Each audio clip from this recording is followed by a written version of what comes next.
नमस्कार दोस्तों, स्वागत है आपका आप ही के यूट्यूब चैनल वेल्थ हब में। तो दोस्तों, आज की इस वीडियो में मैं आपको बताने वाला हूँ कि स्टॉक मार्केट क्या है, कैसे काम करता है, इसके क्या फ़ायदे हैं और इसके क्या नुकसान हैं, और हम लोग इससे प्रॉफिट कैसे बना सकते हैं। तो चलिए बिना कुछ टाइम गवाए आज की इस वीडियो को स्टार्ट करते हैं। तो दोस्तों, स्टॉक मार्केट में हम किसी भी कंपनी के शेयर्स को बाई कर सकते हैं, सेल कर सकते हैं। बाई करने का मतलब ये हुआ कि हम उस कंपनी का ऑनरशिप खरीद रहे हैं, मतलब उस कंपनी में कुछ परसेंट हिस्से का मालिक बन रहे हैं। अब मान लीजिए उस कंपनी को आगे फ्यूचर में अगर प्रॉफिट होता है तो उस कंपनी का प्रॉफिट में से हमें भी कुछ हिस्सा मिलेगा, क्योंकि हमने भी उस कंपनी का कुछ पार्टनरशिप लिया है, मतलब कुछ हिस्सा मेरे पास भी है, तो उसी हिसाब से मुझे भी प्रॉफिट मिलेगा। और अगर उस कंपनी को आगे फ्यूचर में नुकसान होता है तो नुकसान हमें भी झेलना पड़ेगा। अब चलिए इसी चीज़ को हम लोग एक एग्जांपल से समझते हैं।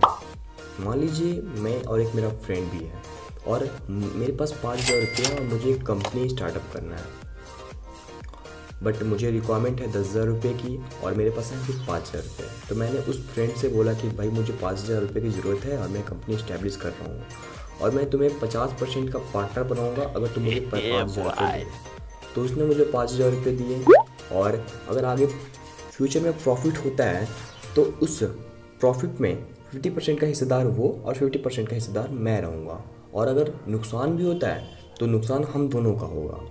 उसी तरह स्टॉक मार्केट में ये बहुत बड़े स्तर पर ऐसे ही काम होता है। इंडिया में 2 स्टॉक एक्सचेंज है, एक का नाम NSE और एक का नाम BSE है। NSE में करीबन 1700 स्टॉक्स लिस्टेड हैं और BSE में करीबन 5500 के करीब स्टॉक्स लिस्टेड हैं। अब इसका मतलब ये हुआ कि जो कंट्रोल हुआ, जो बाई एंड सेल होता है, NSE या फिर BSE के द्वारा ही किया जाता है। तो चलिए जानते हैं हम लोग कि इंडेक्स क्या होता है। तो NSE पर टॉप 50 कंपनियों का एक इंडेक्स बनता है, जो मतलब टॉप कंपनियां परफॉर्म कर रही है उनका एक इंडेक्स बनता है, जिसको हम लोग बोलते हैं निफ्टी 50। निफ्टी 50 में 50 कंपनियां आती है जो कि टॉप परफॉर्मेंस कर रही है। उन 50 स्टॉक्स पर वो इंडेक्स भी परफॉर्म करता है। अब मान लीजिए कि सब ओवरऑल 50 कंपनियां अगर पॉजिटिव शो कर रहा है, मतलब ऊपर जा ही रहा है, तो उसका जो इंडेक्स होगा निफ्टी 50 वो भी ऊपर जाएगा।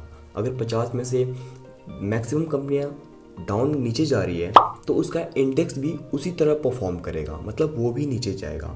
उसी तरह BSE में भी 30 कंपनियों का इंडेक्स होता है, जिसको हम लोग सेंसेक्स बोलते हैं। जैसे कि NSE में 50 कंपनियों का इंडेक्स हो गया, उसी तरह से BSE में 30 कंपनियों का इंडेक्स होता है, जिसको हम लोग सेंसेक्स बोलते हैं। अब जैसे वो स्टॉक्स परफॉर्म करेंगे सेंसेक्स के, उसी तरह से सेंसेक्स का जो इंडेक्स है वो भी परफॉर्म करेगा। Securities and exchange board of India SEBI, यह इंडिया का रेगुलेटरी बॉडी है। ऐसे स्टॉक मार्केट पे आपको किसी भी कंपनी को लिस्ट कराने के लिए सेबी के नॉर्म्स को फुलफिल करने पड़ेंगे, जो कि बहुत ही लेंदी होता है। इसमें होता है क्या है कि आपको किसी भी कंपनी को अगर लिस्ट कराना है तो आपके पास बहुत सारे कैश फ्लो होने चाहिए, और भी इसके कई सारे नियम हैं।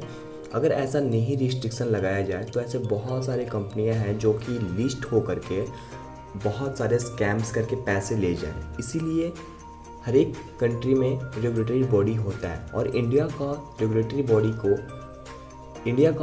बॉडी का नाम SEBI है, जो कि जितने भी शेयर्स में घोटाले चलते हैं ये सब SEBI ही हैंडल करता है।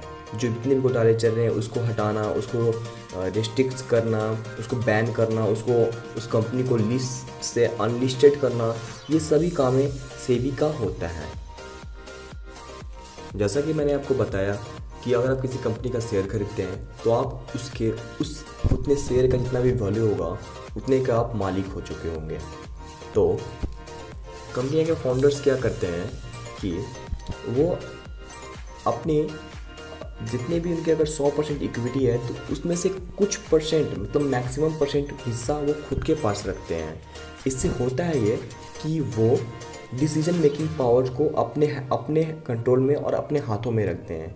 मान लीजिए अगर कंपनी के पास 100% इक्विटी है और 100% इक्विटी में से अगर 100% इक्विटी वो पब्लिक को ही दे दे तो फिर तो सभी लोग मालिक बन जाएंगे। सभी लोग के पास जितना जितना भी शेयर होगा पब्लिक के पास, मान लीजिए किसी के पास 1%, किसी के पास 2%, किसी के पास 10%, तो जिसके पास जो मैक्सिमम से रहता है, मैक्सिमम से जिसके पास रहता है वो मालिक मेन वही रहता है और डिसीजन मेकिंग पावर उसी के पास रहता है।